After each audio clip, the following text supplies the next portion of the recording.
Hoje, 13 de julho, é o Dia Mundial do Rock. E muitos garantem que o gênero é sinônimo de juventude e não envelhecerá jamais. Para comemorar a data com a gente, recebemos o cantor e jornalista Kid Vinil e o músico e apresentador Daniel Daiben. Participe aqui da nossa conversa, mande suas perguntas e comentários pelo Facebook e também pelo Twitter. Os endereços estão na sua tela. Muito obrigada por ter aceitado o nosso convite. Obrigado a você. Prazer estar aqui. Vamos começar falando, então, por que dessa data, né? Porque foi justamente no 13 de julho de 1995 que aconteceu, de 1985, que aconteceu um festival muito importante de música, o Live Aid. O Live Aid, que tinha curadores o Bob Geldof, que foi de uma banda irlandesa, o Boomtown Rats, e o Phil Collins, o famoso Phil Collins, que foi do Genesis.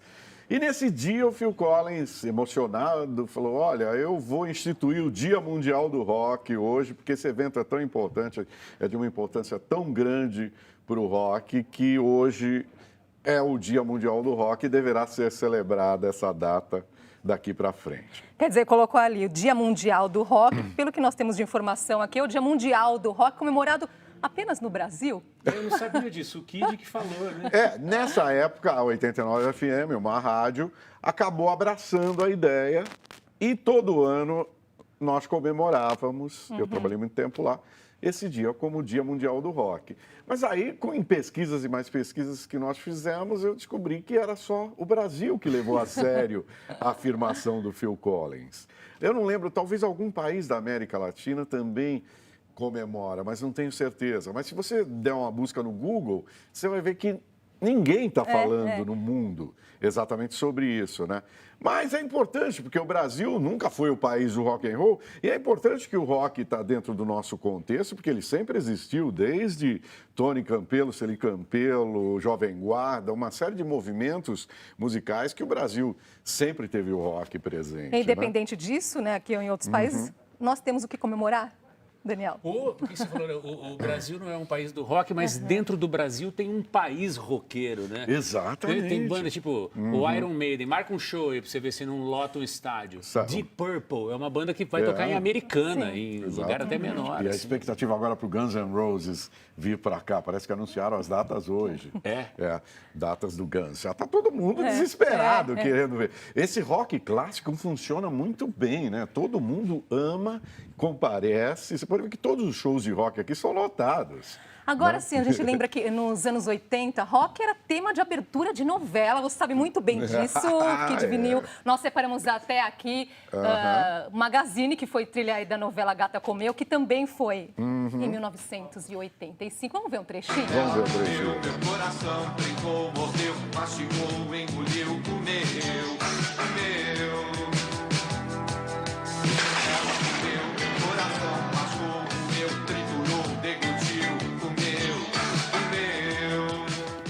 Essa música é do Caetano? É do Caetano, composição? ele gravou no Velô, aquele disco do Caetano Velô, dos anos 80, que é um clássico dos anos 80, do Caetano. O Erasmo também gravou. Essa música. Mas voz e violão só. Aí, na época, a Globo queria que a gente fizesse uma música especial para ela, desse um arranjo especial. Aí o nosso guitarrista, o Ted Guedes, que inclusive voltei a trabalhar com o pessoal do Magazine agora, né? Ele fez esse arranjo, que é um arranjo totalmente new wave para aquela época mesmo, anos 80 total. E todo mundo adorou, né? O Caetano gostou, os caras da novela adoraram e virou o tema da novela. Para a gente foi um presente, né? Imagina, eu sempre fui fã do Caetano. Imagina gravar uma música do Caetano, cara. É a última coisa que eu esperava na minha vida aconteceu, né? E foi parar em novela, Ainda foi parar numa abertura de novela. Onde é que está o rock hoje?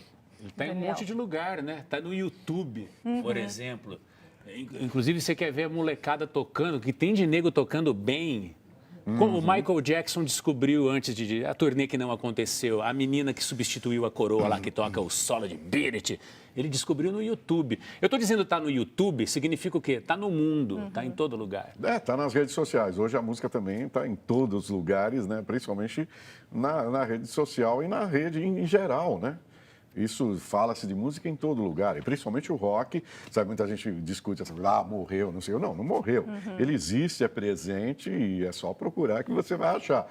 Não é da mesma maneira que a gente divulgava nos 80 no rádio, na TV. Exatamente, que tinha toda essa maratona de chegar à rádio, de primeiro gravar um LP, que era assim, o primeiro passo, né? Conseguir um disco até, né? Me parece que essa pergunta que a gente ouve direto, ou anualmente, o rock morreu, ela tem dois vieses, né? O mercadológico, que é a impressão de que porque uma coisa não está se destacando na mídia, ela morreu.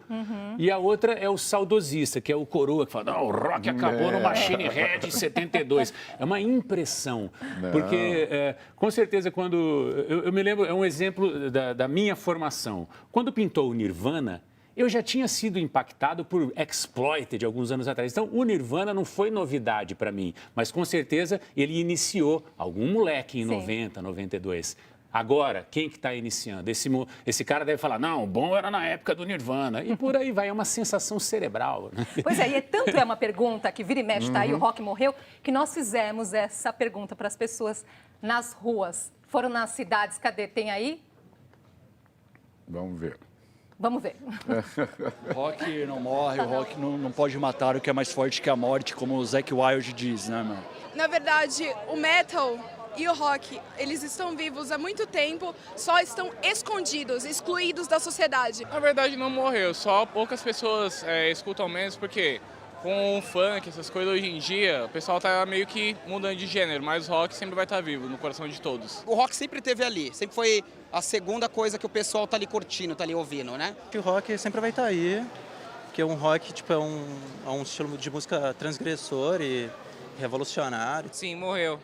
Hoje em dia não tem mais banda boa. O rock está sempre se reinventando, né? Na realidade, o rock and roll não morreu. Meu pensamento é que o rock and roll não morreu, o rock and roll se renova. Rock and roll é uma coisa que a gente pode até sair dele, mas ele não sai da gente, né? Não tem como matar uma coisa que é eterna, entende? Não, eu não acredito que o rock and roll morreu e nem o amor. Eu acho que tá tudo bem, vivo e tem espaço para todo mundo. Então tem espaço para todo mundo? Tem, com certeza. Eu acho que... Tem os clássicos do rock que sobrevivem, você vê os Rolling Stones, vê o que eles fizeram já aqui no Brasil e todo mundo, Paul McCartney vem sempre para cá, quer dizer, tem os grandes clássicos, mas tem também gente nova fazendo rock no Brasil e lá fora. Quem são os roqueiros brasileiros, então, de hoje? Você fala hoje? Hoje. Bugarins, de Goiânia, só te cortando, claro. Duas bandas que eu adoro, Bugarins e Far From Alaska, são as duas que fazem sucesso lá fora e que vão acabar ficando conhecidas Olha aqui. só, ele falou uma coisa, eu vou dizer já qual banda, mas o porquê. Um dos meninos falou, o rock não morreu assim como o amor. É uma conduta. Uma conduta não morre, você pode colocar ela em exercício a qualquer momento. Há algumas semanas eu estava pedalando na Paulista, no fim de semana, em frente ao prédio da Fiesp, do outro lado da rua, tinha um grupo fazendo uma manifestação, tocando, mas não era com um chapeuzinho para ganhar dinheiro, era um ato. Uma banda que depois eu fui descobrir chamada Insurgência Ópera de Protesto. Pegada de punk rock, meio sabazeira, assim, e as letras totalmente contemporâneas. O cara, Mariana Geraldo, tipo, falando umas paradas de hoje, notícia de hoje. Morreu? Pois é atitude, sabe? Atitude. Essa coisa da própria atitude. Eu vejo muitas bandas por aí, não só aqui em São Paulo, não. Tem banda de Belém do Pará, tem uma banda de Belém do Pará chamada Molho Negro, que é uma coisa fantástica, uma garotada assim, influenciada por punk, por grunge, por uma série de coisas, com atitude, sabe? Sim. Então, existe muita coisa legal. Talvez o espaço na mídia é diferente, porque se fosse nos 80, estava tocando no rádio, estava com uma gravadora, já estava super divulgada, mas eles têm que procurar seus espaços hoje, né? Vamos voltar um pouquinho nessa história, Daniel, até aproveitando sua presença aqui, né, que a gente sabe que gosta de contar, né, de onde surge. Sim. Qual que é a origem do rock?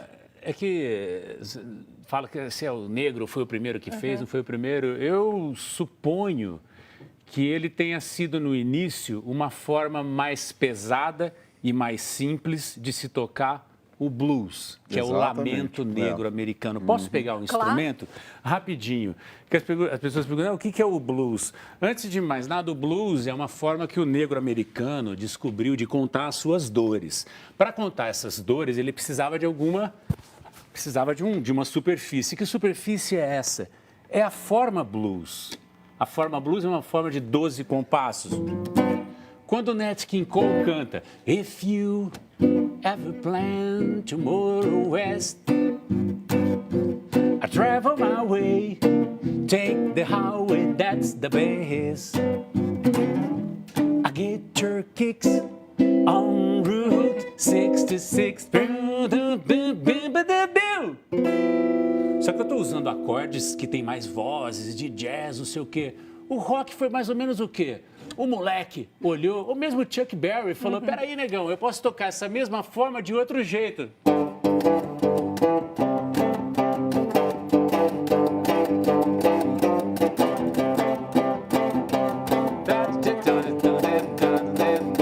I get your kicks on Route 66. Mas a forma é a mesma, é só o jeito de se tocar. Posteriormente, na Inglaterra, tinha os meninos dos Yardbirds que foram formar o Led Zeppelin, a molecada dos Stones, do The Who. Eram moleques que gostavam da música caipira americana, caipira negra americana, que era o blues. Que eles colecionavam esses discos, mas não era coisa de... Era coisa de velho, na verdade. Ninguém ouvia. Eles foram ouvir e tocaram do jeito deles. A hora que o Yardbirds chega... I got a melody.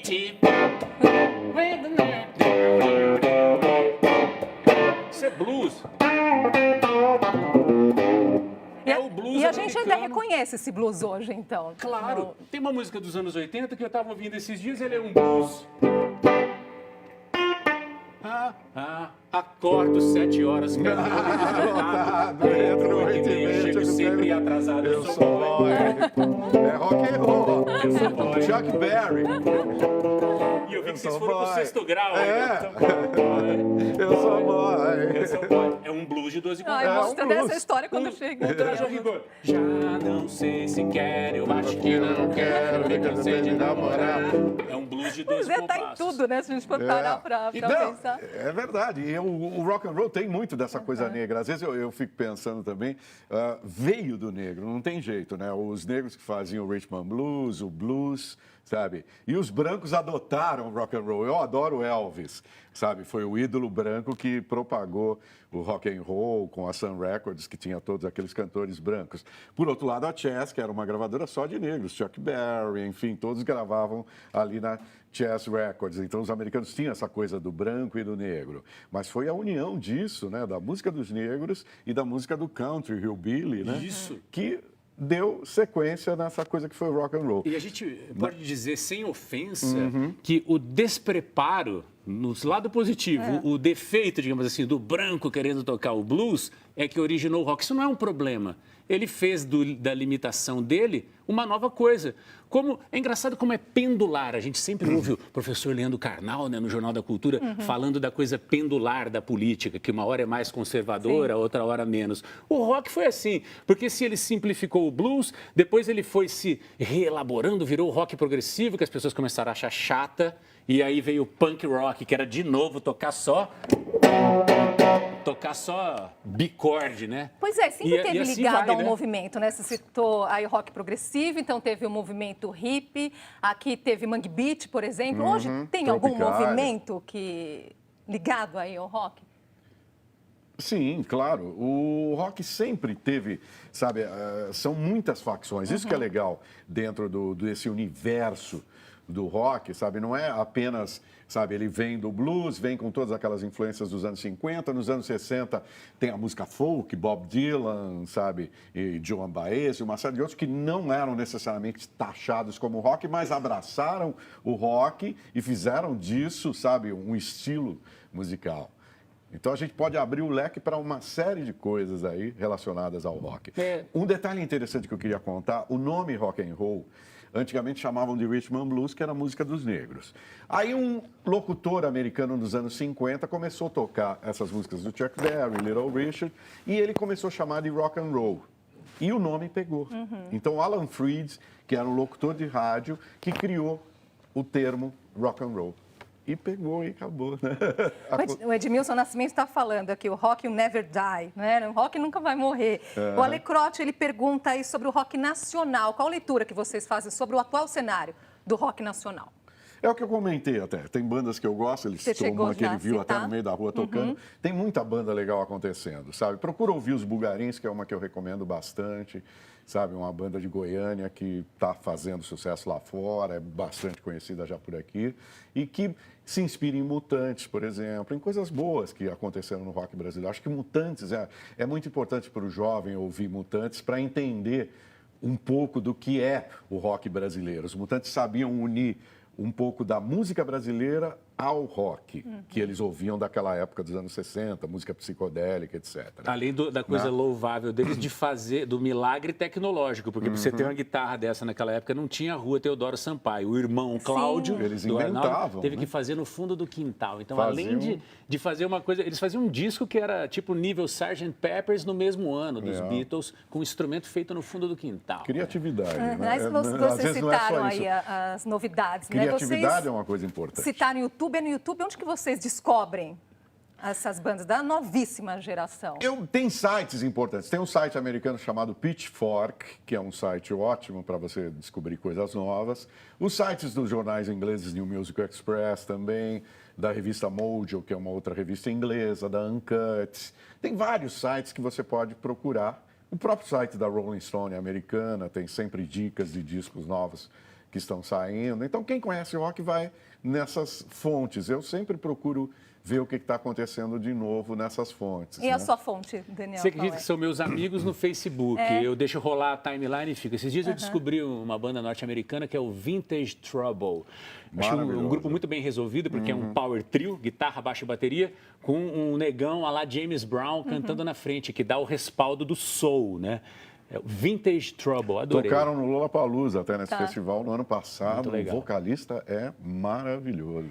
Tá tão bom, o papo já chegou na metade do programa, não acredito, mas a gente vai fazer um intervalinho e volta já.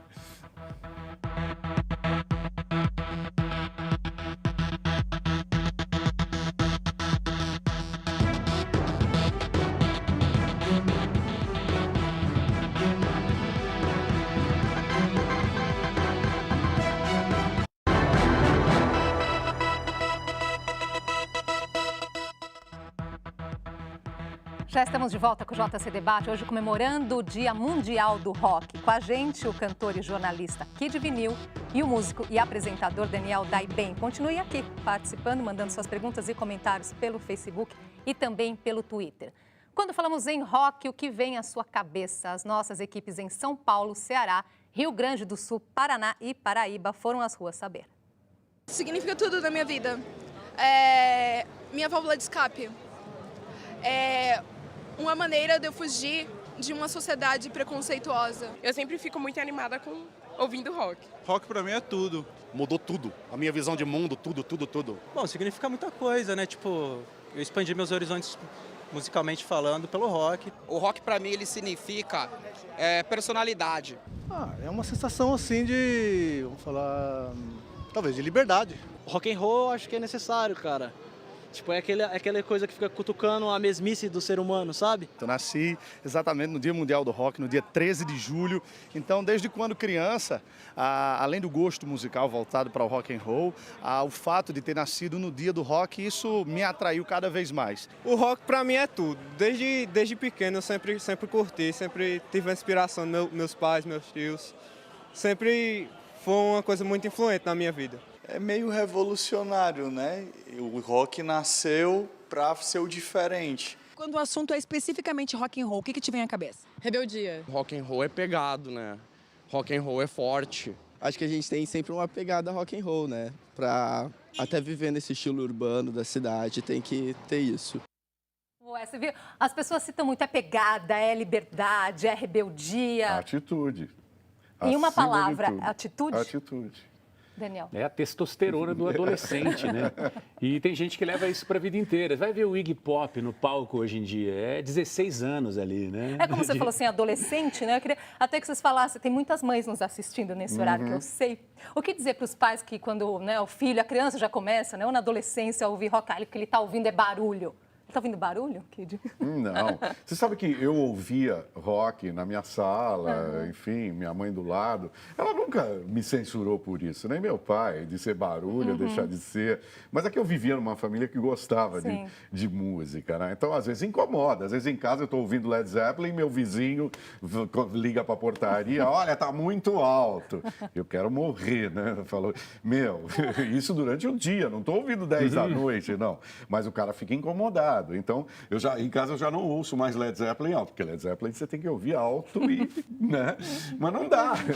É um apartamento ainda, né? Incomoda alguns. Incomoda. Daniel. Diga. Não, essa questão aí do que dizer para os pais, quando né? os pais... meu filho está ouvindo né, barulho. Como dizer, não é barulho. Agradeçam, mesmo porque essa história do barulho, ela é relativa. Tem um colega meu, Peter Farrell, é um guitarrista, ele é brasileiro, Pedro Simão, aquele lá fora é Peter Farrell. Ele conta que quando ele começou a estudar jazz, o nosso professor deu uma fita para ele com Miles Davis para ele escutar.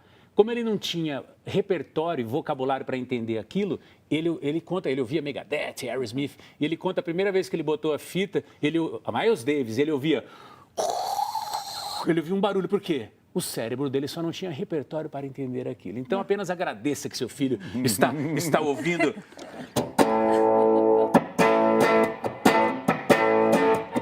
It's a long way to the top if you want rock and roll. Agradeça, meu filho, agradeça. Faz bem para os ouvidos. As pessoas aqui estão adorando o programa hoje porque está diferente, tem música, nós vamos querer música sempre. A Janete aqui dizendo, eu estou amando o Kid Figuraça. O Watson Araújo fala que ele é do Rio de Janeiro, ele também está gostando muito, adora rock.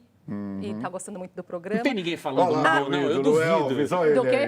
Ninguém falando mal. Tem comentário de portal, sempre tem os caras falando mal. Você tá Dessa vez não, hein? Falando sério. A Carolina dos Santos também, ela está dizendo que não ouve rock, tá? Mas ela adorou conhecer a origem dele, ela gostou muito.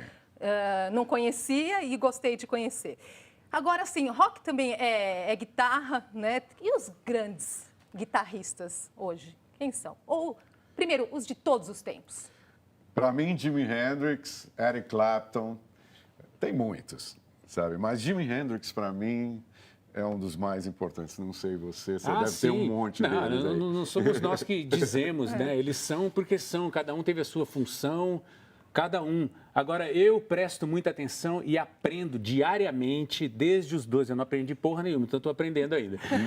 Com um cara que as pessoas não dão atenção, mas ele é a chefia ali no AC/DC, que é o irmão do Angus Young, que é o Malcolm Young, porque ele é o cara que dá o apoio ali. Então, quando ele faz...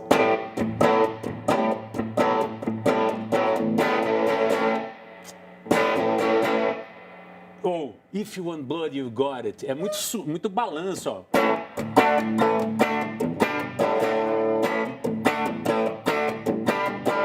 Se não tiver esse cara embaixo, o Angus não pode fazer. Não faz sentido. Então, o cara que mais me fascina mesmo, que é a cama do negócio, é o Malcolm Young. É a escola ali. Um guitarrista dessa nova geração que você deve gostar muito e que eu gosto também, Joe Bonamassa. Esse cara é fantástico. É muito bom. E os caras do blues criticam ele. Criticam. Mas ele é amplo, ele é jazz, ele é blues, ele é tudo. É um cara... Porque o purista do blues acha que ele é o... sei lá o que acham dele. Deveria ser o Steve Ray Vaughan, que era um grande guitarrista também. Eu desavisadamente fui tecer elogio um dia para um colega. Não, mas ele não. Mas o Bonamassa é muito bom. É demais. E letristas, né? Nós tivemos aqui grandes letristas, só citando lá de novo, anos 80, Cazuza, Arnaldo Antunes, Renato Russo. E hoje, tem alguém que está te chamando a atenção? Tem bons letristas. Lá fora também. Aqui no Brasil, especificamente, quer dizer, eu teria que parar para pensar. E você tem algum que você cita? Não, porque eu não tenho acompanhado. Eu estou igual a Glória Pires no Oscar. Não, de rock and roll, eu não tenho ouvido muita coisa. Tá certo que a nossa geração dos 80 era muito mais forte em termos de letras. Hoje eu sinto um pouco falta disso também, sabe? Eu gosto de bandas... tipo, como eu citei, o Bulgarins, tem boas letras, etc.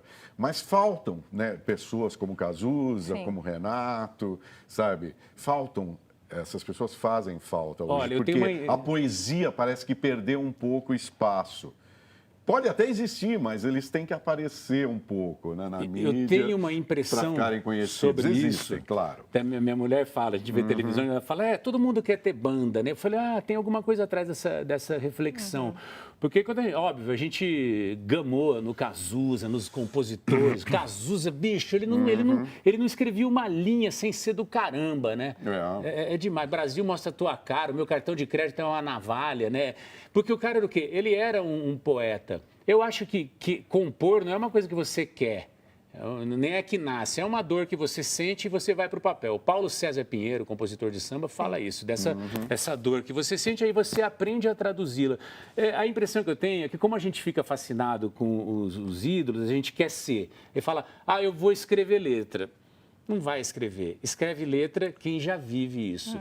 Agora, falta esse cara que escreve tomar frente de uma banda. Sim. Seria meio artificial eu falar, eu estou contente com a condição de intérprete. O Wilson Simonal compôs alguma coisa, o João Gilberto, Elis Regina compôs alguma coisa. Não são intérpretes, mas são fenomenais. Então não há problema. Letra é para quem escreve letra. Nós temos grandes letristas, principalmente na MPB, nessa MPB até de 90 para cá, tipo Zé Cabaleiro, eu acho um grande letrista, não é rock necessariamente, mas tem influência de rock. O Lenine trabalha com Carlos Renaud, que é um puta letrista maravilhoso. Quer dizer, a música brasileira tem grandes letristas também, não necessariamente rock, mas pessoas que mexem colocam o rock dentro da sua própria música, sabe? É o caso que eu citei, Lenine e Zé Cabaleiro. A tríade, né? Sexo, drogas e rock and roll, faz sentido ainda hoje em dia? Eu acho que nos anos 70, na loucura dos 70, dos 80, sabe? Sexo, drogas e rock and roll, depois com AIDS, com overdoses e tudo mais. Eu acho que, não sei, as novas gerações aí, mas eu tô mais para rock and roll, né? do que as loucuras dos anos 70 e 80, enfim, daqueles absurdos todos que acabaram gerando todos esses problemas. E você pode aprimorar. Por exemplo, o Iggy Pop, que é um cara, hoje em dia, ele é um yogi, não é? Ele faz respiração, se alimenta muito bem. Acho que nem Beck ele fuma, mas já tomou muito ácido, cheirou pó e o caramba. Mas ele é fisicamente ele está íntegro. Sinal de que faz sentido sim, né? Ser roqueiro depois dos 50, 60 anos. Apesar de que a gente fala, tá sempre o rock and roll, tá sempre associado aí à juventude. Não, Kate Richards dos Rolling Stones é a grande... Isso, exatamente. E, aliás, Kate Richards é o exemplo de que as drogas não funcionam, porque ele já tomou todas e está aí firme e forte. Então, essa história de dizer as Continua drogas... fumando também. E fumando, quer dizer, alguns muito. Eles têm um antídoto contra qualquer coisa. Mas voltando ao paradoxo do Iggy Pop, ele pode ser um cara saudável, subir no palco e exercer o rock sem deixar faltar nada, né? Infelizmente, nosso tempo acabou hoje. Foi muito bom o papo. Obrigada pela participação de vocês. Nós vamos terminar com música, né, Tá bom, Daniel? Vamos lá. Eu não ia fazer, porque, olha, não estou acostumado a ficar ao vivo assim no televisor, mas só avisar. Aliás, aproveitando, posso falar? Amanhã, quinta-feira, estarei no Madeleine Bar, na Vila Madalena, Rua Picuelta 201, estreando um Power Trio, que a proposta é tocar MC5, AC/DC, Alice Cooper, essas coisas, como se fosse uma banda de soul. Eu escolhi uma do MC5, que é uma balada soul, de uma banda que era protopunk, eles tocavam porrada, mas eu descobri uma balada soul deles, aonde o Rob Tyner canta o seguinte: Let Me Try. Obrigada pela companhia de vocês, a gente volta amanhã. Boa tarde para todo mundo. I'll be your singer, you be my song. I'll lay you down softly. I love you long.